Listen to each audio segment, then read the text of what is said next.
Good morning and welcome to what is our penultimate day here on our Rhine River Cruise. Yesterday we had a fantastic day exploring Rudesheim, Koblenz and sailing through the Rhine Gorge. Some spectacular scenery and the activities that we took part in were fantastic. Now this morning we've got a morning of scenic sailing before we head up to Cologne. Hi, if you're new to our channel, we are Tom and Dom Travel and we release a new cruise and travel related video every single week. So if you haven't done so already, make sure you hit that subscribe button and don't forget to give this video a like.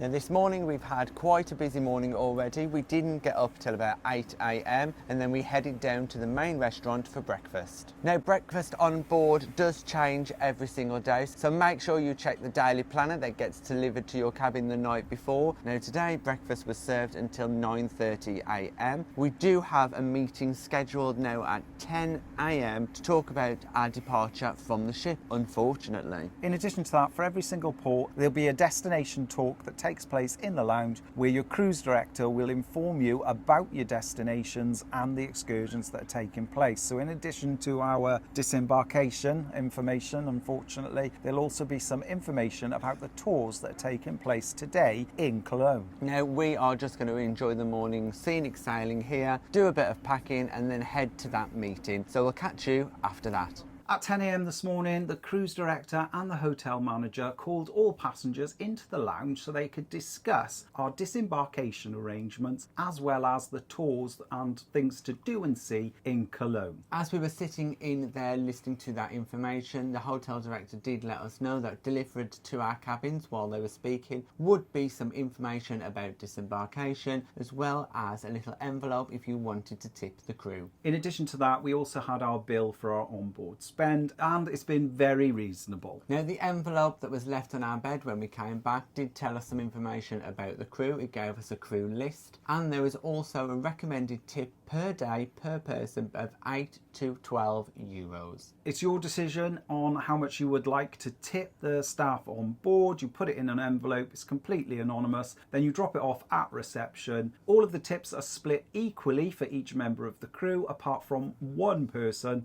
and that is the cruise director. Yes, it's your choice if you wish to tip the cruise director separately. You can then collect an envelope off the cruise director's desk and pop a separate tip in there if you so wish to. Once we got our final bill, we went to reception, paid that off, and we also picked up our coloured luggage tags for our disembarkation tomorrow. Now, fortunately, we're not leaving the ship until 11 o'clock and cabins need to be vacated by 9 AM. Yes, so there's different colour luggage tags depending on what time and where you are going. You need to make sure you collect those luggage tags, attach them to your luggage and leave your luggage outside your cabin door so your luggage can be taken off the ship for you to collect. Also on the reception desk when we were paying our bill, there is the option to scan a QR code or you can pick up a paper version of the questionnaire. That gives Riviera feedback on how you've enjoyed the cruise.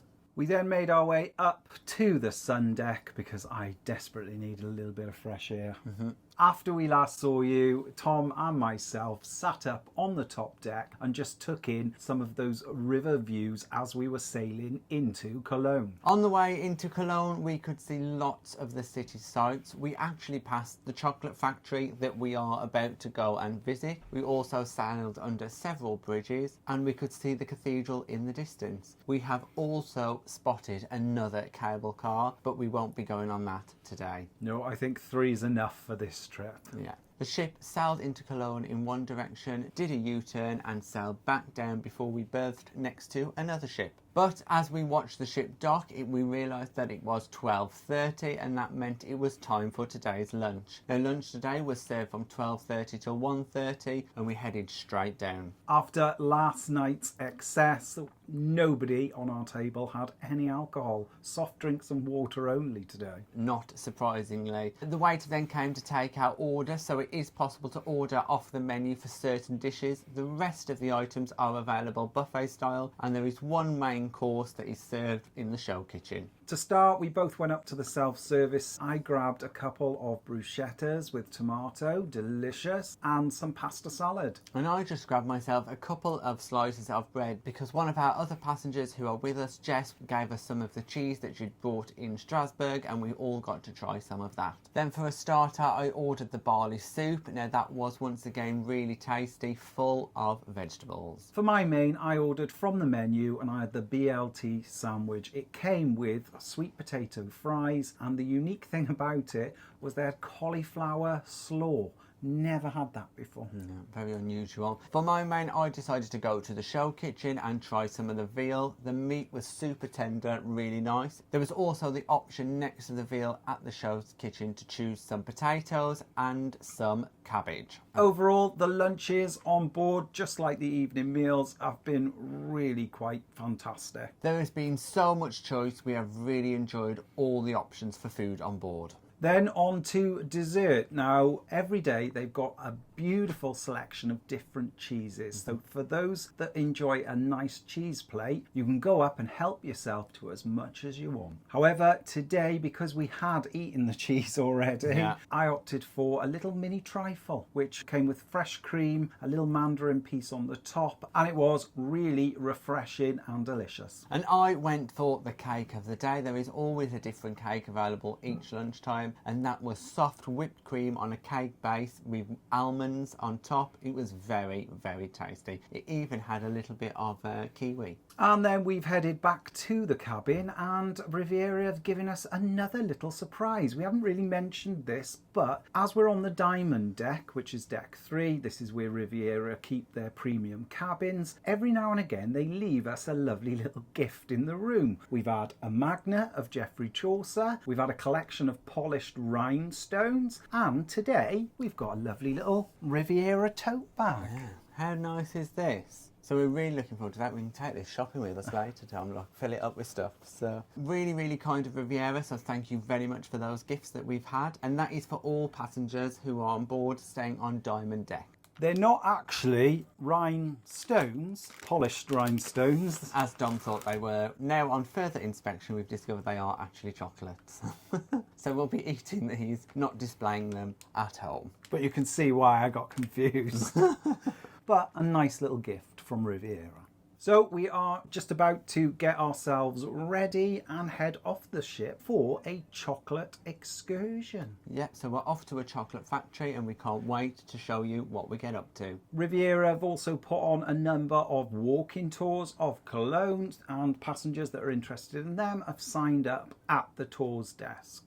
We are now back on the ship after spending some time exploring Cologne. You can just see the top of the cathedral above us, and we have just arrived back from a long walk to there. We had an organised excursion booked at 3 o'clock for the Lindt Chocolate experience here in Cologne. Now to get there from the ship we did a quick walk. Probably took around 20 minutes to walk there from the ship itself over the bridge that you can see behind us, and the chocolate experience is located just next to the bridge on the other side. It was incredibly busy. Unfortunately, as part of the Riviera excursion, we pre-booked our tickets, so we didn't need to queue to buy a ticket because, wow, that queue was massive. Yeah, it was really busy. Even when we arrived, the area around the front of the chocolate experience was busy. We could tell there were lots of people sitting on the steps on the way up to the entrance. When we walked through the doors, we were handed our ticket from our group leader and then made our way to join the queue to enter the experience itself. Now this queue was quite busy, but it didn't take too long as it was consistently moving. When we reached the front of the queue though, we were rewarded as we were handed our first piece of chocolate. Within the Lindt experience, you get to find out about the origins of chocolate, how chocolate is transported from one area of the world to another, who the largest chocolate producers are, and also the conservation efforts of chocolate manufacturers to make sure that those cocoa harvesters are paid and treated well. It was fascinating just to learn about how chocolate is moved from one area of the world to the other. It was something that we'd never even thought thought about. In one part of the museum they have a greenhouse-like experience that you can walk through and look at various different plants, real-life plants. In this area there was a demonstration of the climate because it was extremely warm in there and where the cocoa originates from. It was really nice to enter something that was different because next up was a very mechanical process of producing the chocolate itself. There was also the opportunity to see lots of the chocolate being made in lots of different machines. It was guided in a step-by-step process. With some of the machines you'll be able to look inside and see the chocolate being mixed and being made. We did get an opportunity to watch the production line from start to finish, and at the end of the production line, once the chocolate was fully made, they allowed us to have a little piece as well. Yes, it was a nice experience to try one straight off the production line. Then there was another opportunity to try chocolate,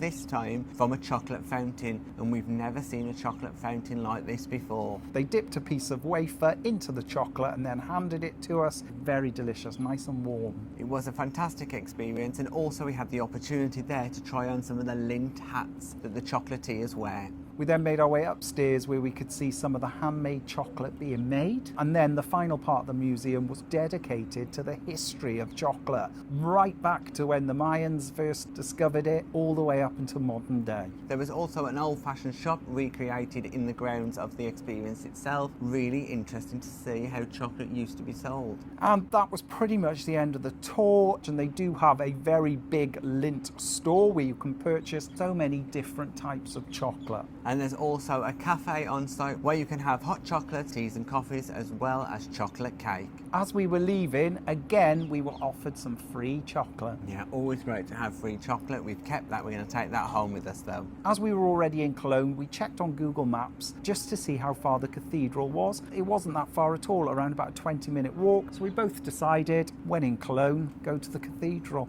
Yes, so we had a steady walk through the city itself, and it was a great experience to see so many bars, traditional German bars, shops, lots of different things going on. It was quite busy in the city centre, given at this time it was around 4 p.m. What really surprised me was how many streets were made out of cobblestones. Really interesting. And then once we arrived at the cathedral, actually we were shocked by the size of the cathedral itself. It is absolutely huge. It's a vast, vast space. It is free to enter, so me and Tom had to go in and have a quick little look. And once you enter, you do see how big it actually is, the size of it, and when you look up to the ceiling, it is exceptionally high. They've got lots of ornate little decorations, some beautiful stained glass windows, and they've even got a crypt. Yes, you can visit the crypt, which is really exciting. You get to have a little wander underneath there. As we'd done a lot of walking, fortunately, as we were coming out of the cathedral and just making our way back to the ship, which would have taken around about a 45-minute walk, we saw the Riviera team. Yep, and at that point they said to us the next bus returning back to the ship, which is complimentary, was at 5 p.m. All you needed to do was wait outside the front of the cathedral, and then they would make their way to the bus and we could get on the bus and head back to the ship. Unfortunately, coaches aren't allowed to park close to the cathedral, so we did have to have a little bit of a walk to where the coaches were waiting for us. But it was much shorter than if we'd had walked all the way back to the ship. Then, in about 10 minutes on the coach, we arrived back here on Geoffrey Chaucer, where we scanned our card to get into the ship and we headed back to our cabin. And now we've popped up onto the top deck because the weather is still reasonably warm, even though it has clouded over a little bit, and we're going to order ourselves a drink and enjoy the afternoon. This is our last full day on Geoffrey Chaucer, and we've got a fantastic dinner with some entertainment in the lounge afterwards. So we'll catch up with you after that. See you soon. Bye-bye.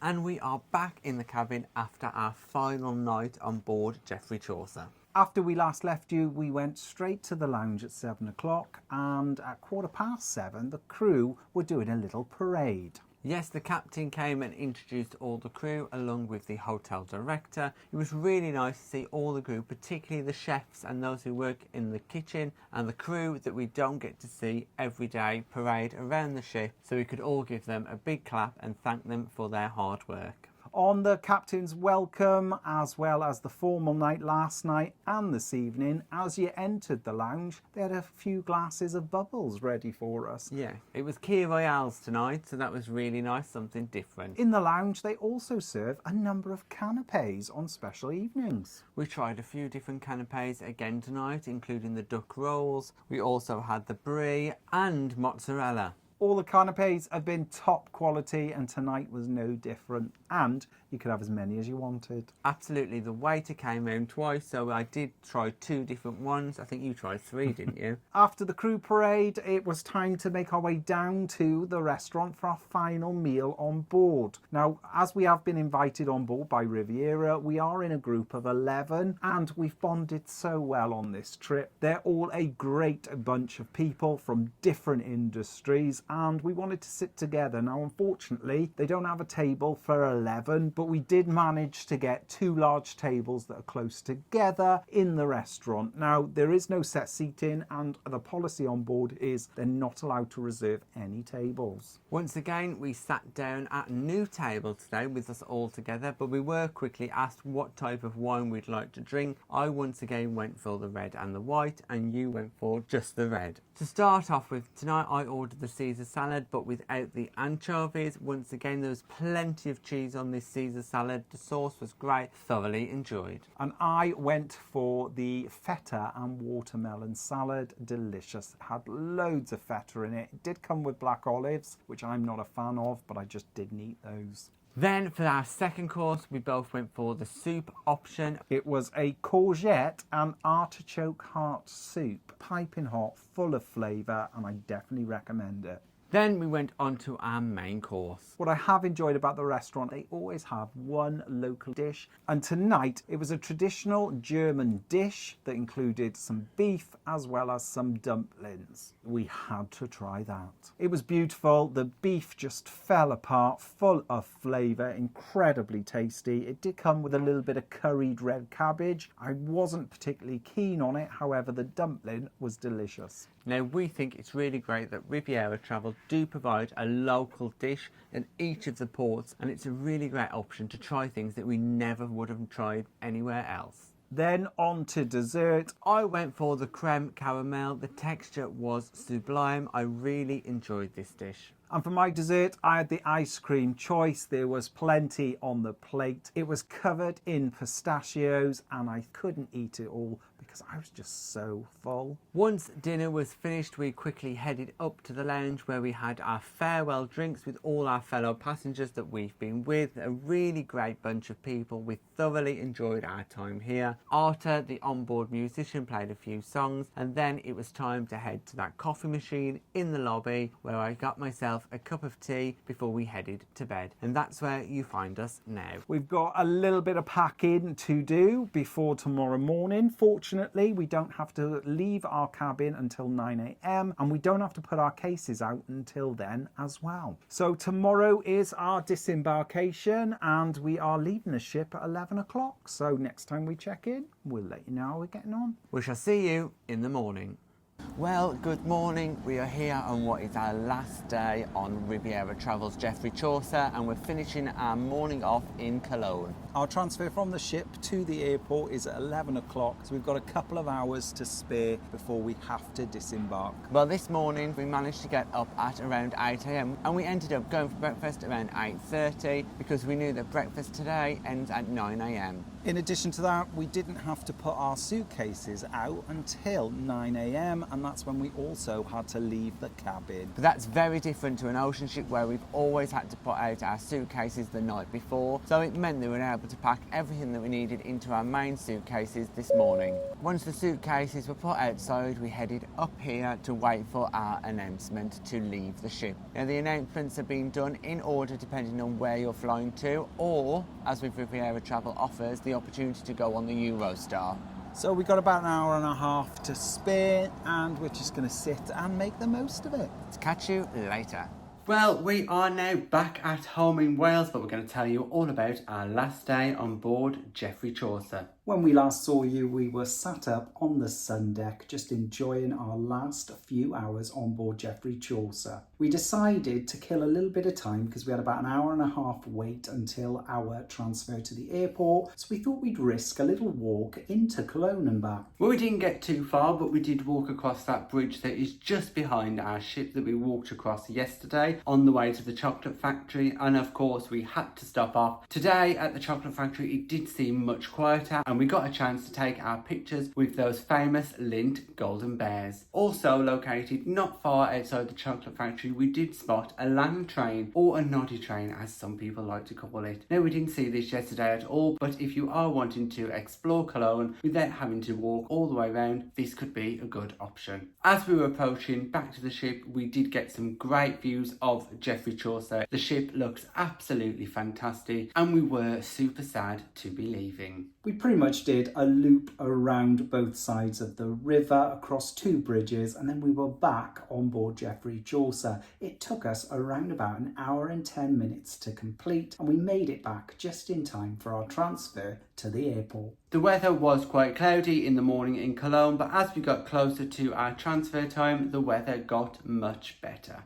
Around about 11 o'clock, we had an announcement over the ship's tannoy to say that it was now time for us to disembark. We had a short walk from the ship to a waiting coach. All of our luggage had been taken off by the onboard crew and loaded onto the coach as well. It was really easy to find the coach. We were escorted there by a member of the Riviera travel team. They also joined us on board the coach and took us all the way to the airport. When we got off the coach, we did have to collect our luggage and then make our way to the check-in desk. What really surprised us was a member of the Riviera team was with us every step of the way, directing us to exactly where we needed to be to check in. Check-in was a really easy process, and security was done just as quickly. When we got through into the departure lounge, it was a little bit of a walk to find our departure gate. So when we arrived there, we were feeling a little bit peckish, so we grabbed ourselves something to eat and a drink. It wasn't long before our boarding was called. We got on the flight, no delays, no problems, no fuss, and made our way back to Heathrow.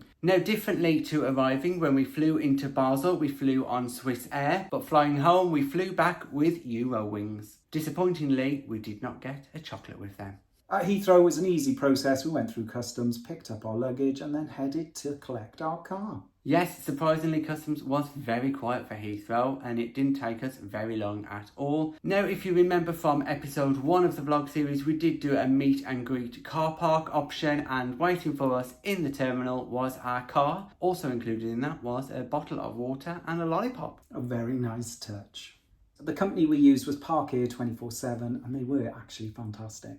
Then it was time for the long journey, about 4.5 hours, back to Wales, where you find us now. We've had a fantastic week on board Geoffrey Chaucer, enjoying some superb highlights of their gastronomy of Switzerland and the Rhine River Cruise. Would we do this cruise again? Well, we'll be doing a full review video coming up soon.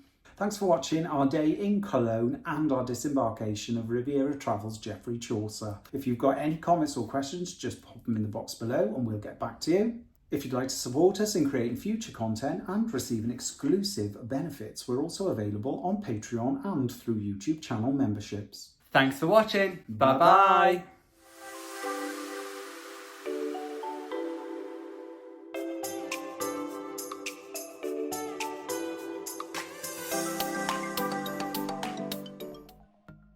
Thanks for watching. We've got lots more content available on our YouTube channel, so press that subscribe button.